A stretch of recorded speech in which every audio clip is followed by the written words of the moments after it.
This meeting is called to order at 7 o'clock this evening. We have the minutes of July 23rd, 2018 available. Is there a motion?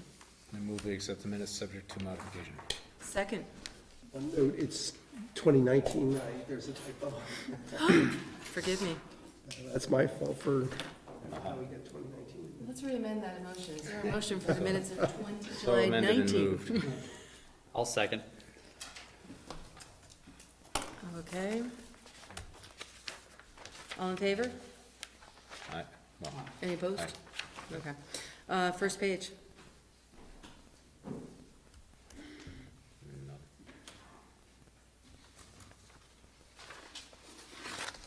Page 2.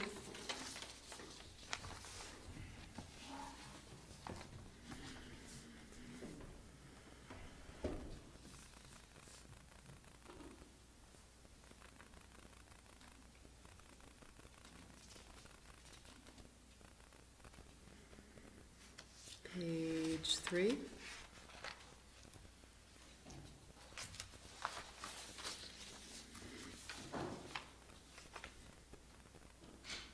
Any discussion?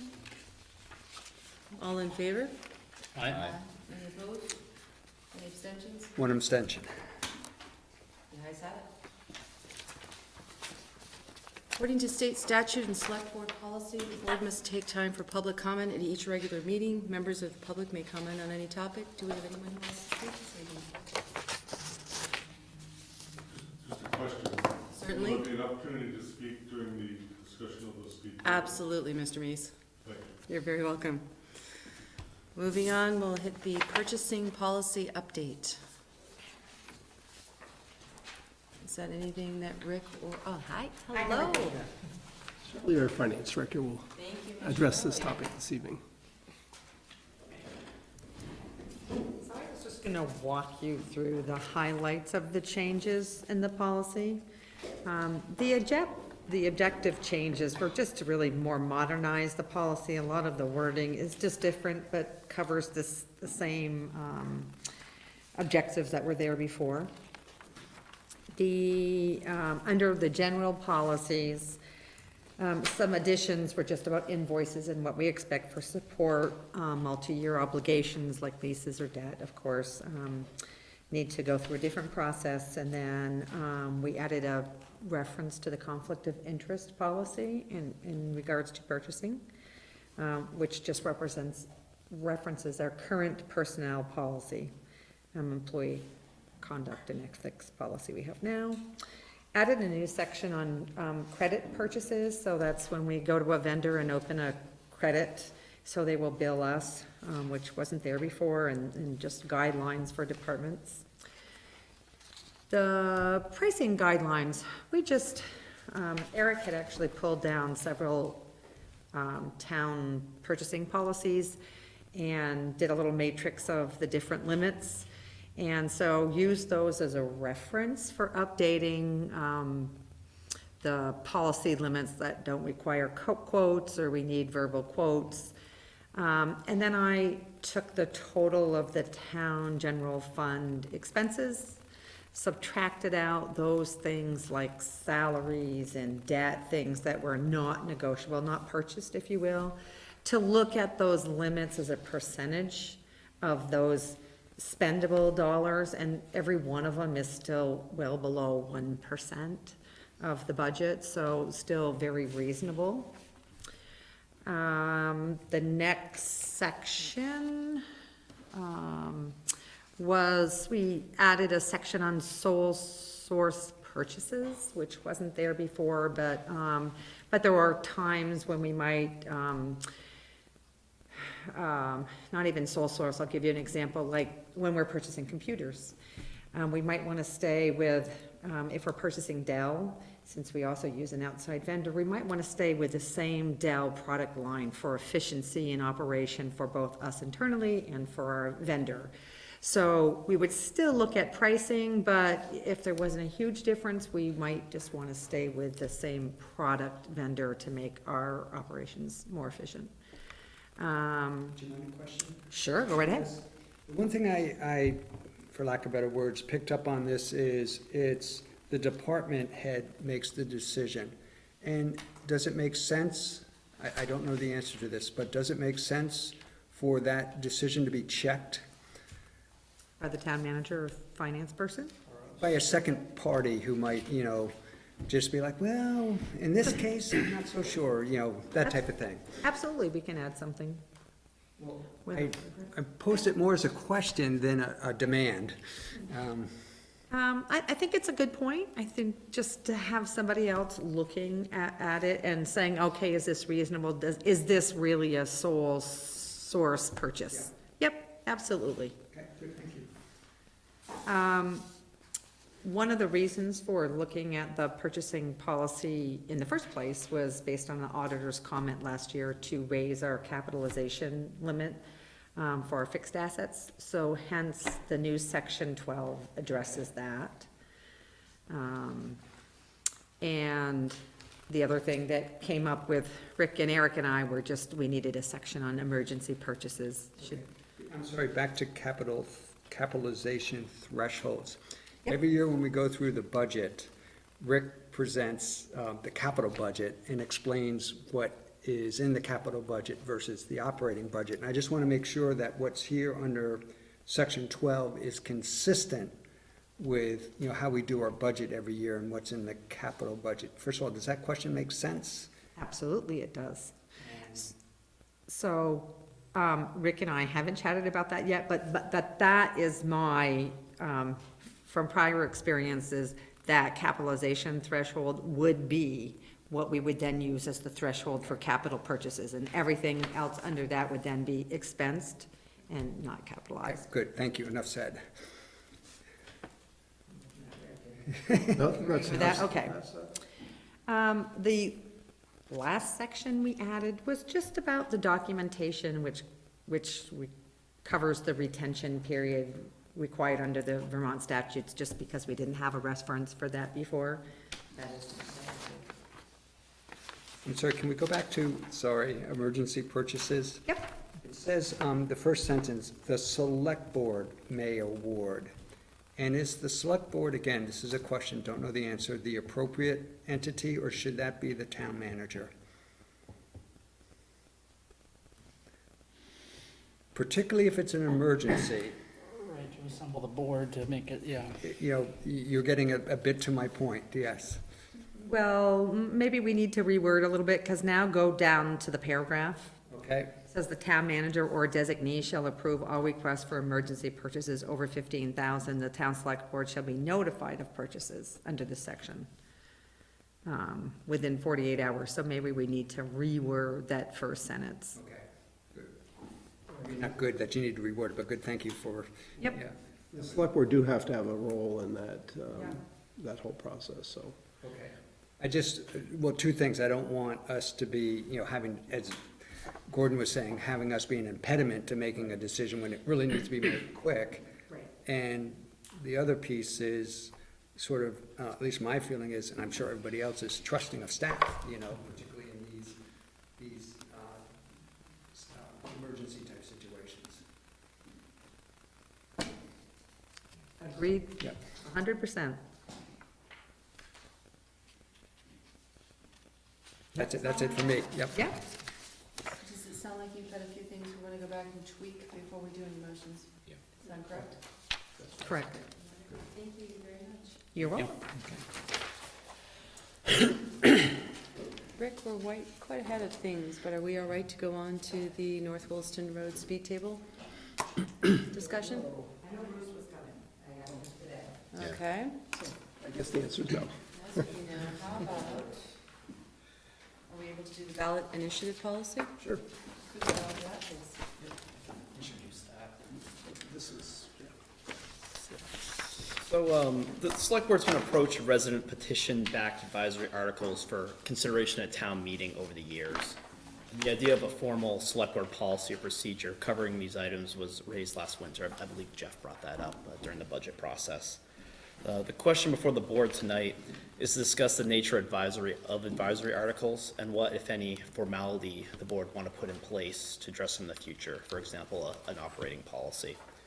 The select board, with the exception of a few specific instances, It's not legally required to place an item as a question for town meeting from a petition containing signatures from at least 5% of registered voters in town. This runs contrary to public perception regarding article petitions. The public can have an expectation that an advisory article is binding when that is not the case.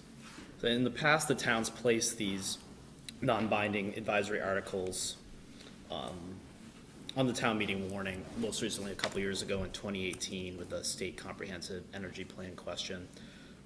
And in my memo that's included in the packet, it goes through these instances the last 20 years.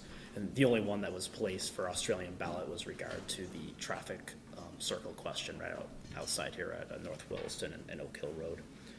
So bring it to the board tonight if you want to move forward with perhaps a policy to consider in the future, to have some dialogue on this issue.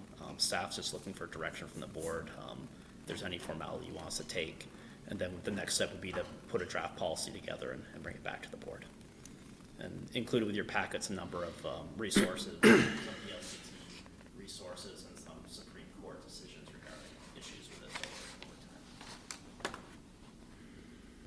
Well, first, thank you very much for moving this to this stage. When we have these requests to add items to the warning, I struggle with it. Even if I might agree with it, it's because they aren't, I don't know what the right words are. They aren't always directly tied or closely tied to what the select board is elected to do, which is the business of the town. And I feel a little bit like I'm playing, this isn't a great analogy, it's the only one I can come up with right now, playing God about, yes, this one gets on, this one gets off. And so I've come to the conclusion, I would rather the select board's role in allowing or not allowing non-budgetary, financial, non-town business type articles to basically a minimum. And if I understand correctly, there's always a process to get items on the warning, which is 5% of the voters sign a petition, then it's, okay. That, the board is not, as I understand it, and you can correct me if I'm wrong, but the board is not obligated to put an item, Even if it it's gets not 5%. appropriate. Even if it's 5%, if it's not appropriate. Now, how do you define that? It's a different matter, but. Okay. So I'm gonna amend what I was just saying slightly. I think if we have a threshold that residents have to cross, and 5% might be the right threshold, it might not. If we set up a threshold, it's a sizable threshold. They have to go out and get 5% of voters to say, yes, I want this on the ballot. Then, even if I might disagree with it, then I think we should allow it unless it's offensive or something like that. I realize I'm not giving you a lot of help in terms of how to craft this. I'm just trying to express my dilemma with warnings. And I'm totally open to other comments, suggestions. I don't like, I think the statute that the legislature passed, whenever it did, strikes a really good balance already, and as I understand it, if an issue is not within the province of the town meeting to grant or refuse through a vote, then the select board does not have to put it on the agenda for town meeting.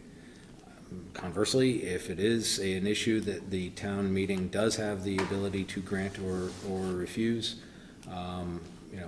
budgetary things, town ordinances and such that are specific statutes that our memo talks about, then we have to put it on. The thing that and again, I don't, I have to say, I don't like advisory things that, we hereby instruct the legislature to do the following. Exactly, because, yeah.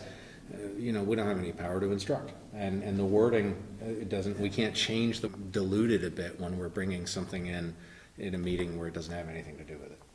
And that I think is, at least I find it frustrating, and I think a lot of people do.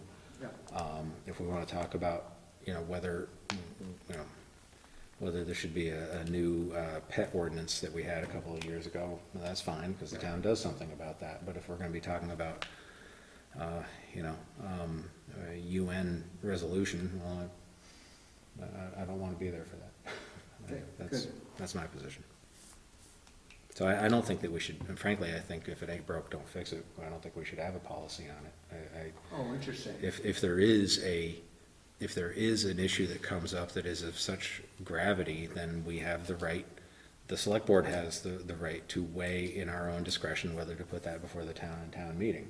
And if we don't vote to put it before the town for a town meeting and people don't like it, then the next day after that town meeting, they can vote you out of office. On the other hand, I don't see a lot of issues coming up that would not be germane to a town meeting that I would be in favor of putting out anyway, because you're gonna get into all kinds of stuff. Didn't one of the towns in Williston vote to issue an arrest warrant for President George W. Bush? Wasn't it Bennington? I think somebody. Brattleboro, yeah. Yeah, so no. Anyway. But and I'm asking this as a question, so if we choose not to have a policy about what we'll entertain to be on the warning or not, doesn't that mean any time the question comes up, we have to debate whether we want to allow it or not? Yep. Is there a benefit to us making a decision now, or not now, but sometime, making a decision that says, no, this is our policy? I would argue that we limit our powers considerably by sending that policy. Say again, I'm sorry. I would argue that we're limiting our powers considerably by setting out a policy that way. I happen to agree with Ted on this one. I think that you're better to look at it on a case by case than you are to set a policy there that sets a bar that may be too low or too high, either way. And I'm not sure what a policy like that would look like. Oh, I'm not sure I do exactly. That's kind of where I'm Yeah. coming from, like going, I don't know how you'd word that. Right. Is this something historically that has come to like the board's attention where it is in need of having something written down as a policy, or is this a case-by-case basis? Well, that's the Part of it is I struggle with it. Well, You know, no, I mean, It's because even though I might agree with, or I might disagree with what they would like to have on the warning as a, either a ballot item or to discuss at the town meeting, is I just don't know if it's our role to put that on the warning.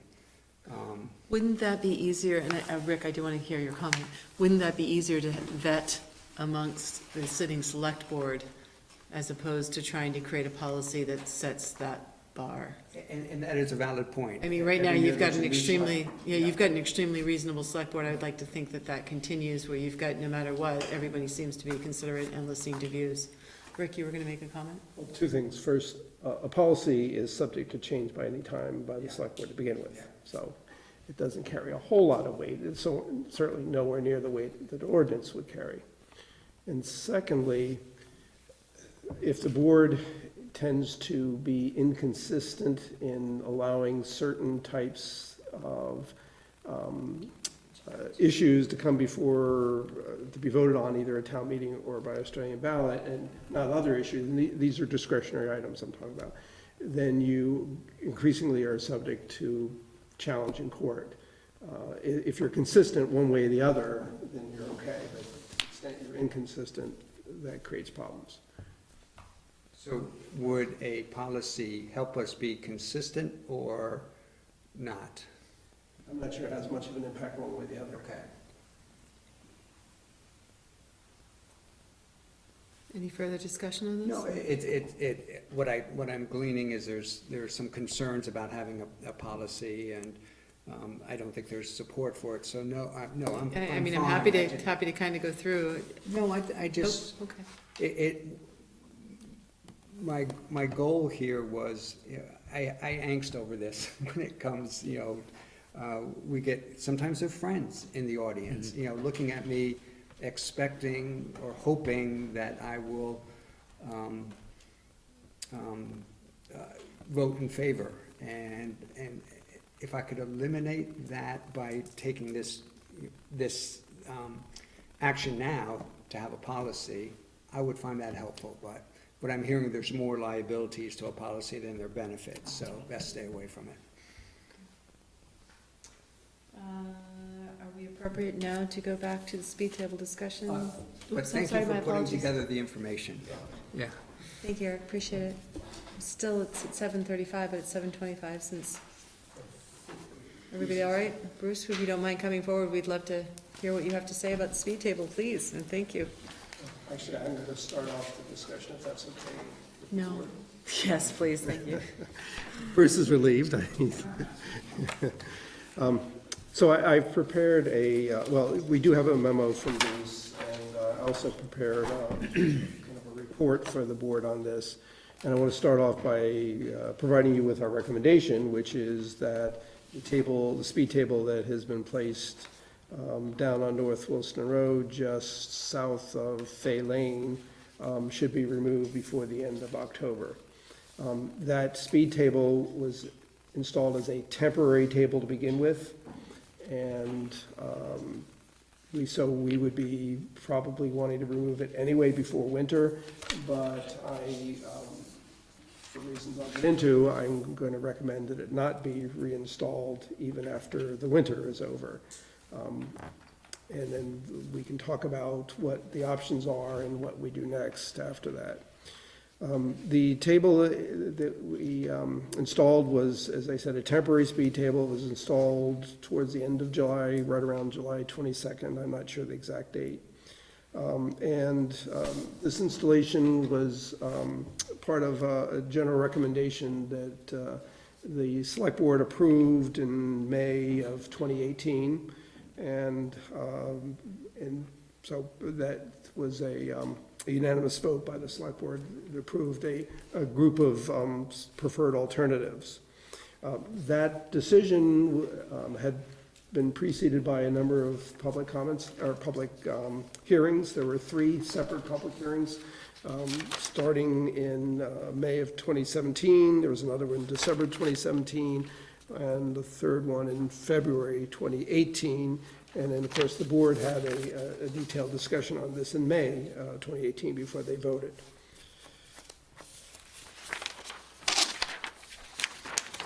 And as part of that vote, there was a whole range of different improvements that the board had approved. Some were kind of more short-term, low-expense items, including a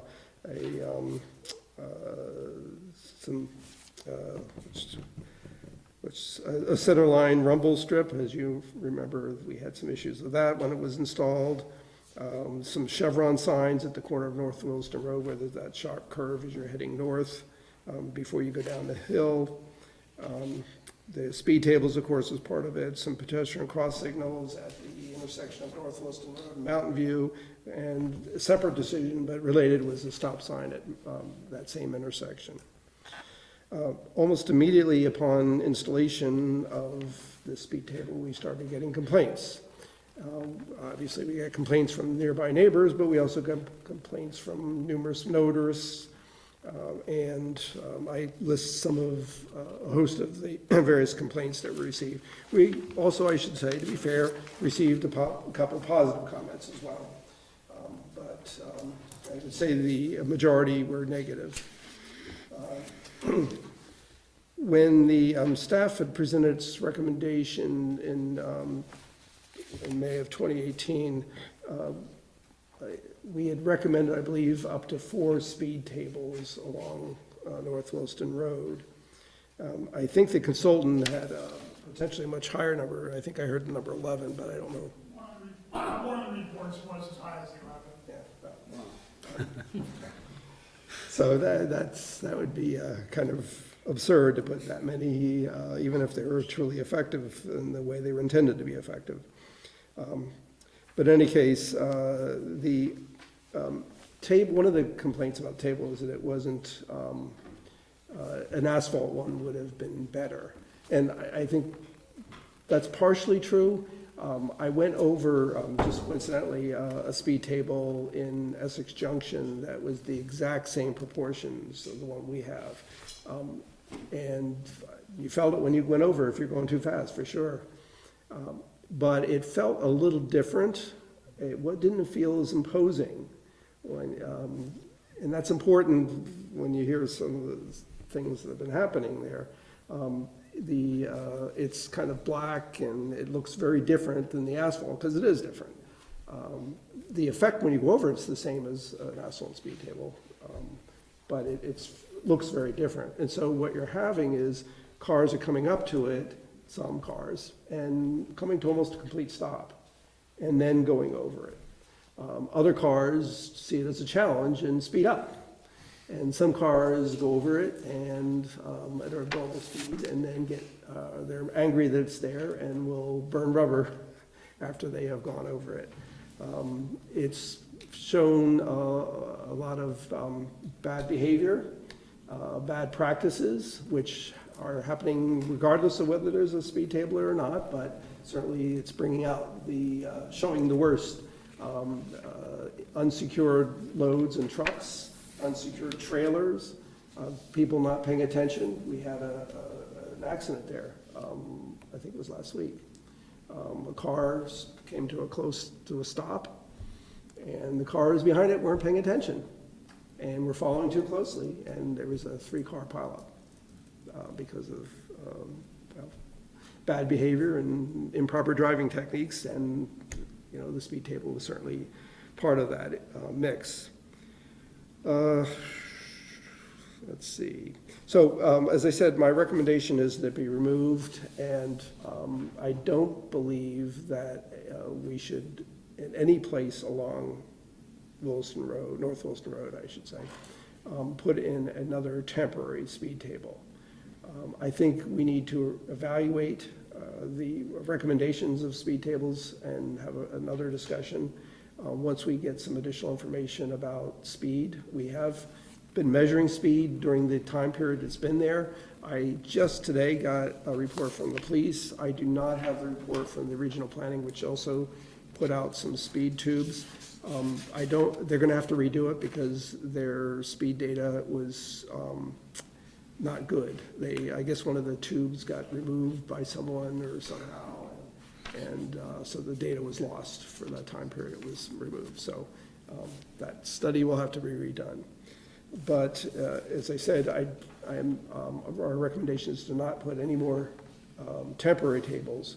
The board has options of maybe replacing the temporary tables with permanent ones, maybe in different locations. That may have some of the same problems. I know it will have some of the same problems with the temporary one. It won't, visually it'll have a very different look. And or you can modify the speed table for higher speed. I don't know if that's even a possibility, but I know or try other techniques other than speed tables. But I think we need some additional information, and it may be that the changes that we've already made, if we do the speed studies, actually the ones we do now are tainted by the fact that we have a speed table there, but maybe the upper part of, the southern part of North Williston Road near Mountain View, perhaps that speed data will indicate whether we even need a speed table there or not. But anyway, that's a quick summary of what I found in my research, and I don't know if Bruce wants to add anything. Not really. I mean, the speed table that's down there, even if it's temporary, is the lowest height speed table you're supposed to be putting in. So if you make it lower than that, it's not really considered a speed table anymore. It's just a bump in the road of some sort. It's only 3 inches high. They can be 3 to 4 inches in height, depending on the different speeds. So that one we purchased is only 3 inches high. It's a little bit more abrupt than an asphalt one because of what Rick was saying, it is hard rubber. So it does add to the bump a little bit more initially as you go over it. But it is a manufactured speed table designed by a professional engineer. So it meets all the criteria of any speed table that would be out there. Steve, was there anything you wish to add? Well, first, And if thanks to you- Rick and others for, If you'd please identify yourself for the for Sure. Scott. Steve Meese, I live at 2361 North Williston Road, right adjacent to the speed table. I guess I wanted to thank Rick for the report and the board for, taking what feels like very quick action on this issue. I feel like just having lived with it and watched things, I was away last week, so I missed the 3-car accident, but that seemed inevitable. I guess I agree with what Rick has said in his report, and the only thing I would disagree with is that having it removed by the end of October. I would encourage you to remove it immediately. I mean, I don't see why having 2 more months of potential accidents, continued noise in our neighborhood, and just enraging drivers on the road serves any purpose. So that would be my major message tonight. I've written to the board and the town twice now with detailed observations and suggestions. So. Any questions, discussions? Why is it the end of October as a time? Well, that's the time we plan to remove it to begin with. As I said, it's a temporary table. It was never intended as a permanent fixture there. And one thing I didn't mention is we did that intentionally because we know that these things are controversial. And while it costs more upfront to purchase that and install it, it'll be easier to remove than an asphalt table. And we can use it in another place. And I would suggest if we do use another place, it'd be in a neighborhood where there's lower speed to begin So with. that day was a deadline initially from the start, because it was temporary anyways. Well, the deadline is you want to get it removed before winter. No, but October was the deadline that was there anyways, or am I not hearing that? Oh, that's what I was doing the Temporary same until thing. October. When we initially put it in, we did set a deadline for sure. For removal. Coming out for the winter. It's a product that about 50% of the people, places that have bought it and used it, or using them, some take them out and some leave them in for the winter time. Certainly what Rick is saying is absolutely correct. We purchased it as the idea of being temporary, so we could take it out, and will take it out whenever somebody wants us to take it out.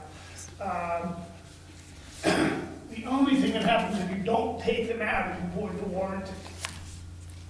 So if it were the recommendation on the part of the board that it be out as soon as possible, that's doable, like say within a month, weeks, tomorrow? No, I mean, I would ask for a couple weeks, but Couple weeks? We would get it out as quick as we can get it out. I mean, we do What's the have paving and other things going As soon on, as but practical. Am I correct in saying it would be the case of the board that we'd like to see this done as soon as practical? I'm good with that. That'd be all right? As soon as it's practical that you can get it out? certainly we'll have it out Please. within 2 weeks. Please and thank I you. just wanted to add, I'm glad to hear that, but I've watched school buses go over that bump, and it's quite a jolt. And with school starting up in a week or two, certainly the school bus traffic will increase both for the CDU and the Wilson schools. So that's another consideration for. I've got people on vacation and different things like that, so. No, we'll we get it appreciate, out. no, we appreciate everything you're doing to No, get that thank done. you. Thank you very much. And we will be coming back to the board at some point with another report on what the status is of North Williston Road as far as speed and maybe come up with some other options for the board to look at. Because right at this point, we will not be installing any more temporary or even permanent speed tables, even though that was part of an approved plan by the select board. So it's just clear, we're putting that part of it on hold. On North Wilson Road. Yes, yes. There's 7 of these going in Infinity Crossing. So, And that will be a town road eventually, yeah. 5 on Zephyr and 2 on Dunmore. Okay. And those are permanent ones that are going in there by the developer. Supposed to go in. The only difference over there is that a lot of more at crosswalks, which we found we were having some problems making ADA requirements. So they turned into more speed tables. But on Zephyr Road, they're gonna be in front of somebody's house regardless of where they're at. Yeah. So I just wanna make sure that we're talking about just North Williston Road, because there are, Yeah. that's part of their project, we're supposed to put 7 of them in. Wow, understood. Yes, sir. No other questions for anyone at this No point? questions, just a couple of thoughts is, and my big, and I'll wait for the, I'm sorry. No, go ahead, I can go after you. No, I'd rather No, oh, hear. please, sorry, I didn't see your hand. Okay. I'm concerned because it's we're sort of back to that original question, which is this a thoroughfare, or is this a neighborhood with children and families? And I have a personal stake in this because I had a car drive through my bedroom. And it wasn't just my house, the house adjacent to mine also had a car drive through it. And in the past 5 years, my neighbors adjacent to me and directly across the street, 5 families have moved. And so, I'm feeling like the last woman standing here, like I am in a place on that road that I do not feel safe in. And for the first time, that speed table, it's a pain in the butt. And no, the commuters are not gonna like it. They're gonna hate it because it slows them down, but it's slowing them down. It's amazing. I went for a run. My kids, we were on bikes, we bike over the field near our house, and we crossed the road for the first time and didn't have to I didn't feel like we were risking our lives trying to go. And we're just crossing the road. We're not riding on the road. It changed my life. And it feels personal because it really is. Well, first of all, thank you, because I think you hit the nail on the head, which is the trouble with North Williston Road. And I remember when the consultants were here and they made the point that it's one of the few crossings of the Winooski River.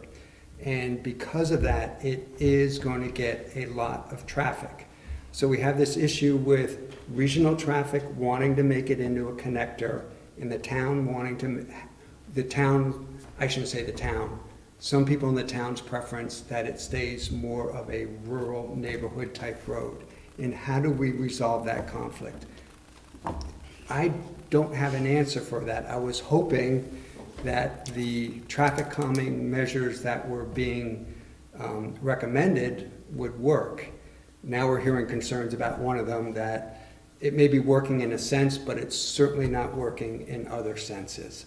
And I guess I'm just saying I'm frustrated at the situation of we're in between with kind of no good answers, and the one answer we thought that might work is suddenly sounding like maybe it won't. I drove over the speed bump, with bikes on the cars and, the car having some people in it, and I didn't find it obnoxious, but I also don't live there. The other point I wanted to make is, hats off to whoever thought of getting a temporary speed bump, because, what a great thing we have to test, where should we put it and what happens when you put it somewhere. In fact, if you're looking for recommendations for a new place to put it, I've got one for you.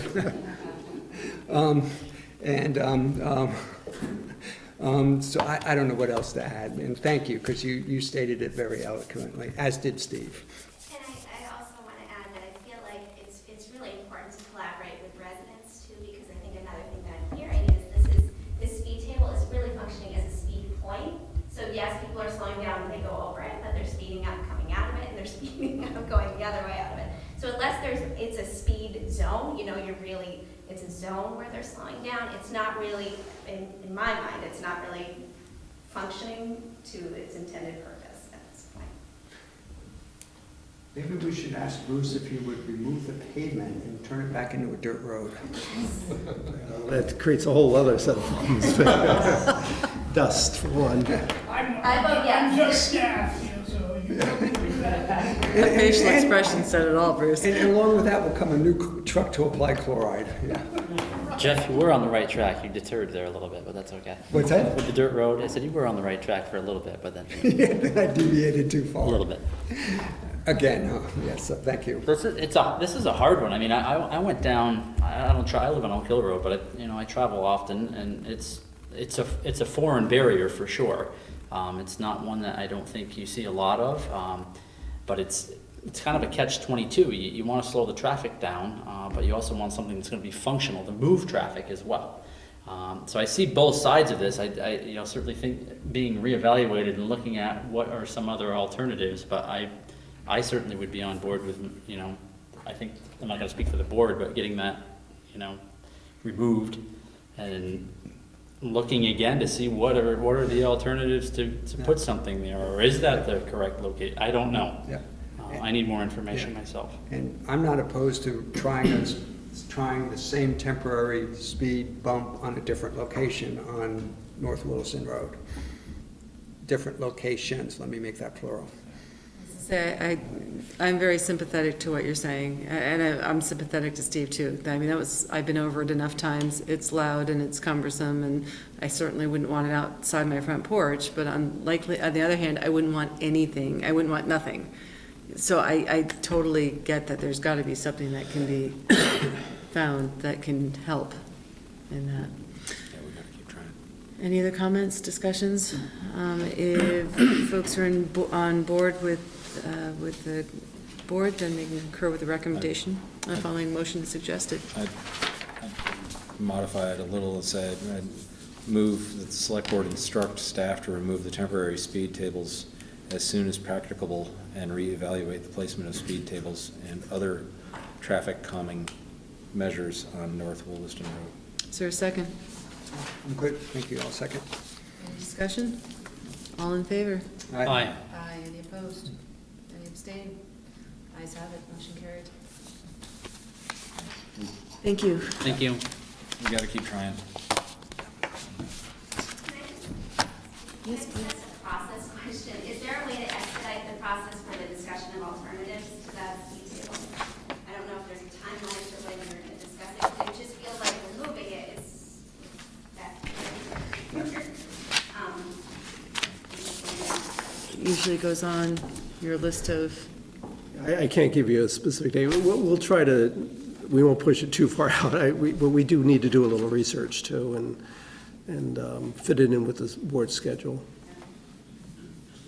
Just a question, is the 35-mile-an-hour speed limit determined by the town or by the use of the road? I mean, could the speed limit be reduced to 30? No, there's a standard you have to use, and it's, oddly enough, it's based on the current speed the cars are going. And so you have to be careful about measuring that, because it could indicate that we need to raise the speed limit rather than lower it. So I'd rather keep it the way it is, because I know it's not gonna, the speed studies aren't gonna indicate it should be lower. And we have, it's a standard, and that if you don't follow it, then you're subject to all kinds of other liability issues. Is there perhaps an opportunity to increase enforcement of the current speed limit then, through the police department? To a certain extent, but we have only so many officers. We're short several officers to begin with, and that's never a permanent solution, enforcement. It's a temporary fix that has to be combined with other things like traffic calming measures.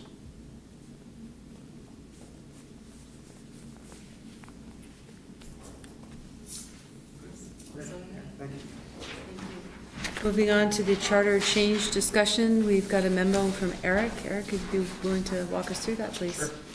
I'll hit the highlights here. So we've identified two possible town charter amendments to consider at town meeting 2020. I guess it's time to start thinking about that. You might recall the town charter amendment process we went to last year. There's multiple steps as described in state statute, multiple public hearings, publications, warning periods. So this is the time of year to start thinking if that process is one the board wants to follow, and if so, we jump into it rather soon. So in the memo describes two. I'm going to jump to the more straightforward issue first, the second one in my memo. Right now we're preparing for hiring a new library director.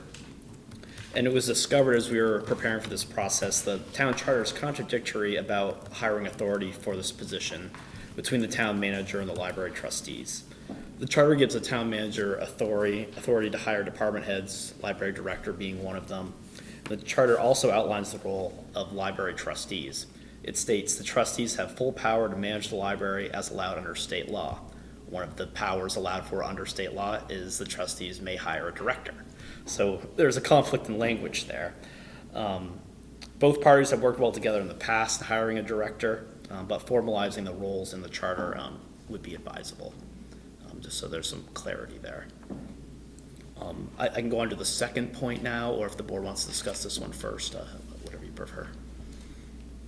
Questions for Eric on that one? Go ahead, please, thanks. I'll tackle the second one here. So earlier this year, the Vermont legislature passed Act 61. This amended the Vermont Labor Relations Act, And this mandated that whenever a contract impasse exists between a municipality and the bargaining unit for any public safety employees, this would be a police, fire, rescue union, if this impasse exists for 20 days after a fact finder makes its report public, then the impasse must be resolved through binding arbitration. This addition in state statute was made late in the session. The Vermont League of Cities and Towns alerted our municipal association about that. They lobbied against it, but there was little time for municipalities to testify on this. So the significance of this Act 61 will now require towns to undergo binding arbitration as a final step to settle a prolonged contract impasse with these unions. If this event occurred, arbitration would make the final decision on how local taxpayer dollars will be spent for a bargain employment agreement. So in the past, the towns worked to settle a contract negotiation impasse with these unions through mediation. If that wasn't successful, then going to fact-finding and additional mediation. Rick told me that in the town's history, they've only gone back to a second round of mediation twice before the impasse was resolved.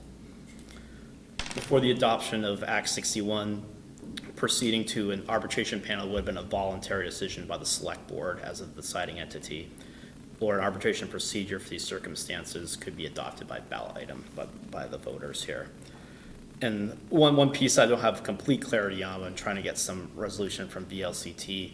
The law described the voluntary arbitration as a 3-member panel in the past, including someone from the town, the bargaining unit, and a third person that the other two parties would select. It's unclear if that same procedure has carried forward with Act 61. I couldn't find it called out in language, but VLCT was checking on it for me. I'm sorry, can you go over that again? The arbitration panel would be 3 people, somebody from the town, somebody from the union, and a third person that both parties selected? Yeah, and if they couldn't agree on a person, then the Superior Court would appoint that third person to act as the chair of the arbitration panel. Yeah, that's fairly common. The reason I'm familiar with that is because the last state I worked in was Connecticut, and that is how it was set up. Yeah. 3-person panel, and it was binding arbitration in Connecticut. I guess that makes sense. Okay, thank you.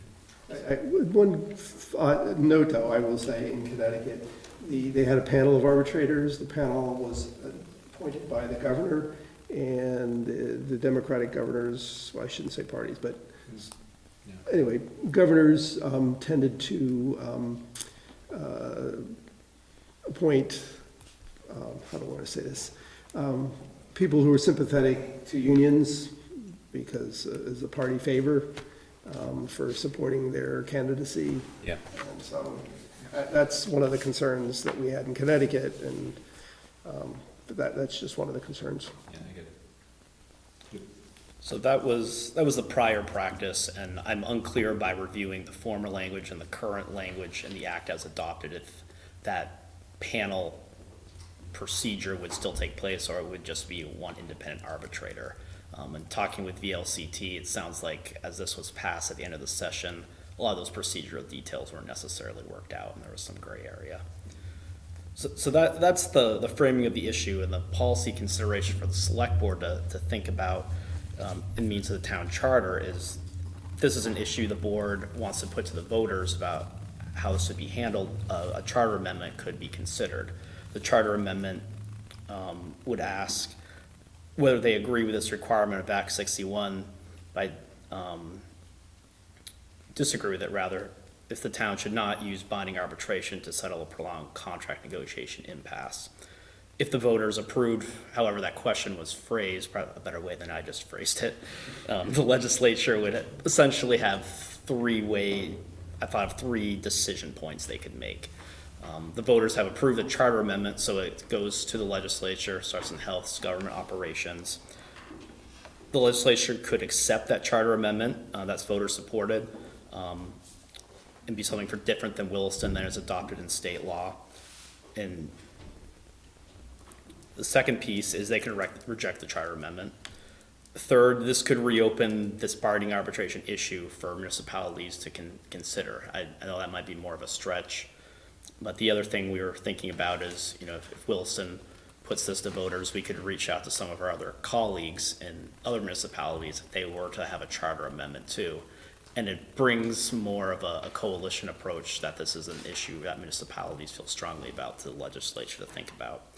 I reached out to the town attorney on this just to see does anything, any issues he foresees with this right now.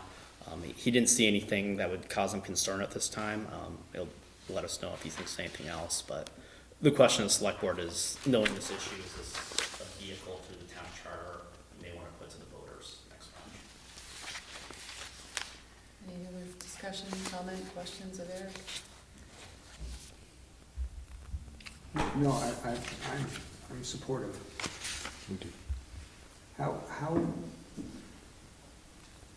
One of my concerns is this is a very nuanced question we'll be asking the voters. Which one? Which one?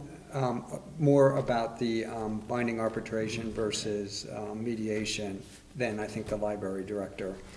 But that one could be, a nuanced type question also. And so my concern there is I just want to make sure when voters vote, they have a clear understanding of what they're voting on, what yes means, what no means. This might be a case where I question whether they, the average voter will, Interpretation.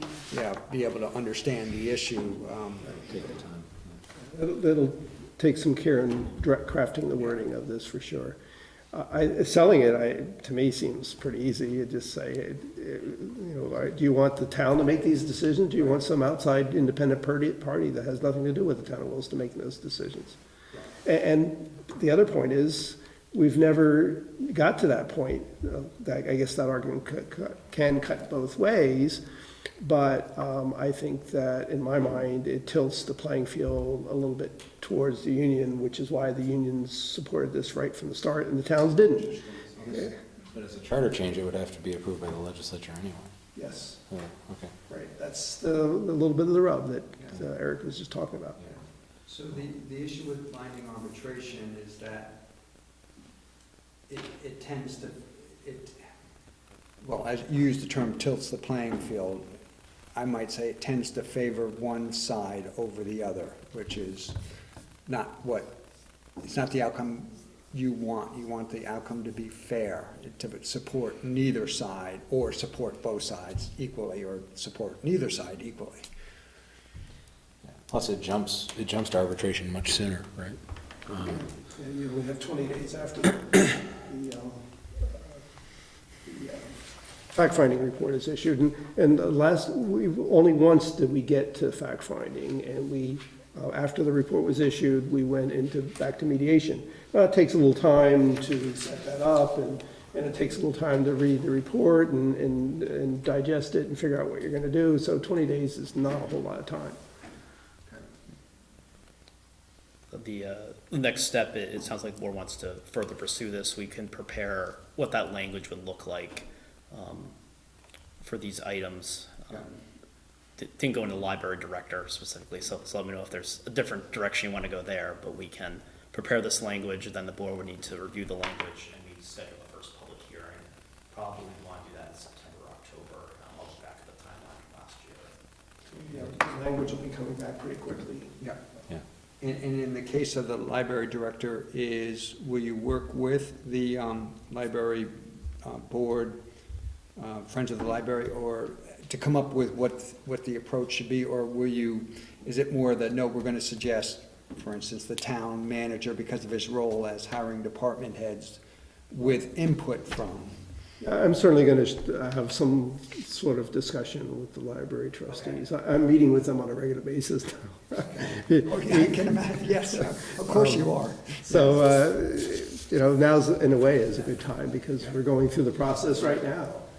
And so it's kind of easy for them to relate to it. But yes, I will be definitely talking to them in some form or another, whether I give them a proposal or just talk to them about it and come up, I don't know exactly how that's going to work. Okay. So I think we seem to have consensus. Okay, Yeah. moving on then. We'll go on to the manager's report. Rick, you'd be so kind. Well, I see our finance director has stayed. I don't know if you're prepared to give a quick overview on our financial report. I will say that this report covers the last fiscal year, because the report for this fiscal year would be pretty meaningless.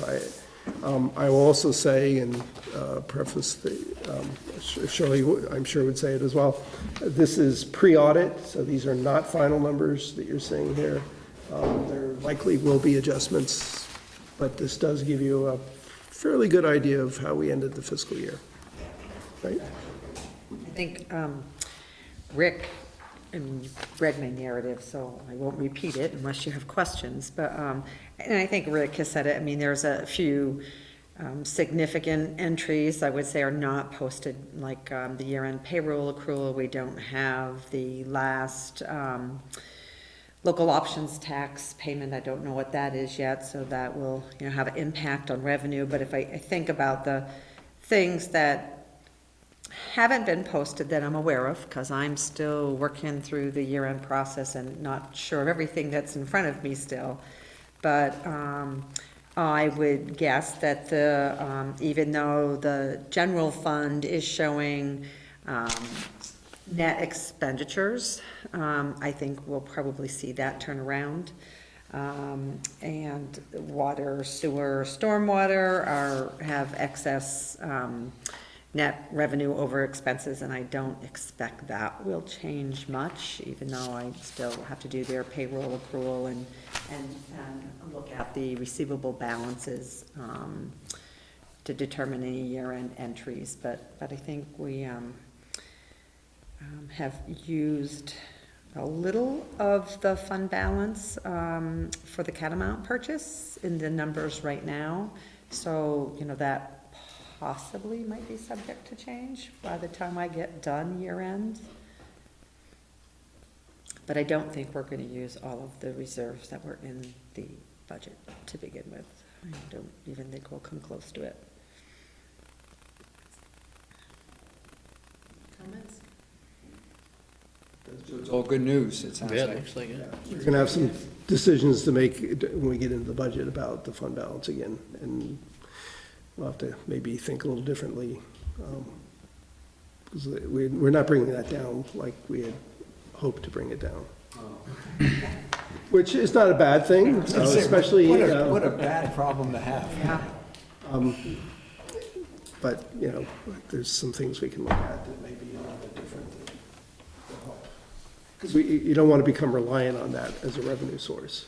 So if you can apply it to one-time expenses, then that's, and one of the options might be to, you know, the town approved the purchase of a couple new fire trucks. Maybe we don't have to borrow for all of that, as an example. Anything else on the report you'd like to highlight? On other items, unless there's anything on the financial, I'll move to other items. Thank you for the very good much news. for your time. Thank you. I included in your packet the quarterly report, so if there's any questions on that, I'll be happy to answer them. I am going to turn the floor over to Eric in a moment, but there's a couple items I want to touch on. I am working with the library trustees for the selection of our new library director. We have the first round of interviews this coming Friday. We have 6 people, and they will be interviewing. I'm optimistic we have a pretty good group, and so we'll see where that goes. We're right on schedule as far as the schedule we had set out at the beginning of this process. So far, so good. And Shirley mentioned the local options tax. We hope to get that report in a day or so. Normally, it's right around the 15th of the month following the close. And so the 15th is come and gone, so we're looking in our inboxes for copies of that report. And next month's report, I'll include the name and information, but we have hired a new stormwater coordinator, and she will be starting early September, I believe. Okay.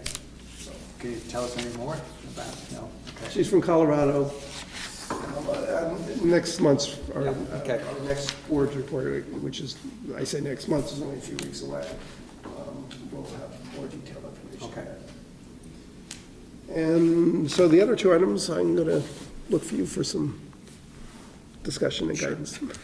So another item I put in your packet was an outline for the select board retreat this fall. So this is a draft outline, looking for feedback from the board. This kind of fits the vision you have for the evening. I can walk you through it briefly if you like.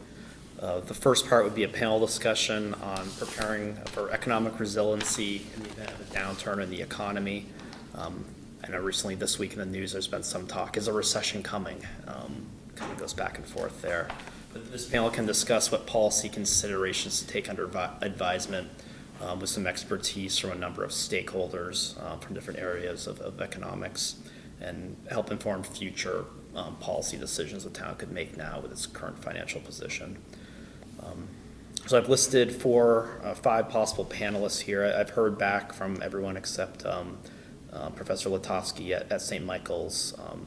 Jeff Carr, Dominic Cloud, Jeff Davis, and Jeff Nick have all said they'd be happy to sit in on a panel if the board would like them to be in attendance for this.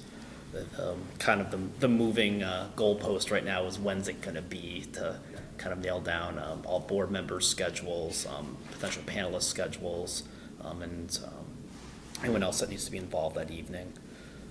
So the panel discussion can take place in a number of different ways. One way I put on the paper here to structure it could have some opening remarks from each person involved, kind of bringing their area of expertise and their lens on the topic, maybe 10, 15 minutes or so. Could have someone serve as a moderator with some questions for the group, or can just really be an open round table, whatever the board's looking for to use that time. The second piece of the evening, thinking another roundtable discussion and the topic of retail cannabis sales and what local policy considerations to be aware of. I know the legislature's likely going to take this up again in the second half of the biennium. Matt Belanger, our planning director, has been in touch with VLCT on these issues at the end of the session, and I've spoken with Gwyn at VLCT and Karen Horn, and both of them are willing to, and we're appreciative of a possible invite if should the board be interested in having them attend that evening, just to have to coordinate their schedules as well. They have a depth of experience being in the State House every day and can speak to these issues well and kind of give a barometer of where policy may be trending and how the town can help influence that, and also some things for the town to think locally to be aware of, some steps to take before legislative action on some of these items. So just looking for any feedback the board has on this outline, any edits, and then trying to figure out a potential date. I know the chair's not here this evening, so we'd have to check with them too. I like both of those. I think that I'm really happy with the concepts on both of them. The devil's going to be in the details, how productive they're going to be, though, because I mean, if there's a panel of people saying, well, there may be a downturn, and well, gosh, the town's going to have to really be careful. Okay, it's not going to help very much. But if these people are going to come in and say, something you might want to consider is keeping your fund higher and not using it to reduce the property tax rate for a given year to see what's coming next. Then that would be something I'd be more interested in. So like concrete stuff and the reasons behind that concrete stuff, I think would be something I'd really push for. On the cannabis stuff, I think that's a great idea. I just want to make sure that I'm a lawyer, and I'm still not sure what we're going to be able to do and not do relative to ordinances and policies and such. So I mean, that'd have to be the foundation starting point for the panel for if I had my 2 cents. So just wanted to throw those things out. My point, basically ditto in terms of the first part. The other piece I'd like help, and there's no answer, and there never really will be an answer, but their perspective, maybe a little bit of guidance or thoughts on what is the right amount of commercial growth or economic growth in Williston, and how do you maybe match that against residential growth, or the town's ability to provide services, or I've always struggled with, we regulate the amount of new housing development that occurs in town through our ordinances. Commercial, we've always sort of, the only regulation is through the subdivision approval process. And I've struggled with that question. Maybe that's the right answer, maybe it isn't. Maybe we should have more input on how much commercial growth has. Maybe we should be out there advocating for more commercial growth. I just would like help answering that question. And this panel looks like they might be very good at helping provide perspective. I think it would be a little bit one-sided on the perspective, but Jeff Carr certainly, I think, would be good at addressing that question. I'm not sure the manager from St. Albans town, or city rather, would be, because he's got a different perspective. He was, St. Albans, they're trying to boost up their economic, the vitality of their city, and so that, you know, he had a little bit different issue. it is, and Williston's been very fortunate, but, you know, it's still, I actually thought Dominic would be good. It's, you know, and not to pick on Jeff Davis and Jeff Nick, but it's their perspective that I think would maybe, their perspective understandably will be the most, for lack of better words, don't take this negatively, will be biased, you know. But you know, I certainly wouldn't mind listening to them. Okay, that was my next question. If you feel that the bias would be. No, it's just because, you know, they're obviously going to advocate for more, I shouldn't say for more, you know, their business is retail development. Well, and that's a concern I have in any economy that relies too heavily on one type of business, retail or IBM, like we used to. Now it's Global Foundry, but certainly we don't rely on that business as much as we used to.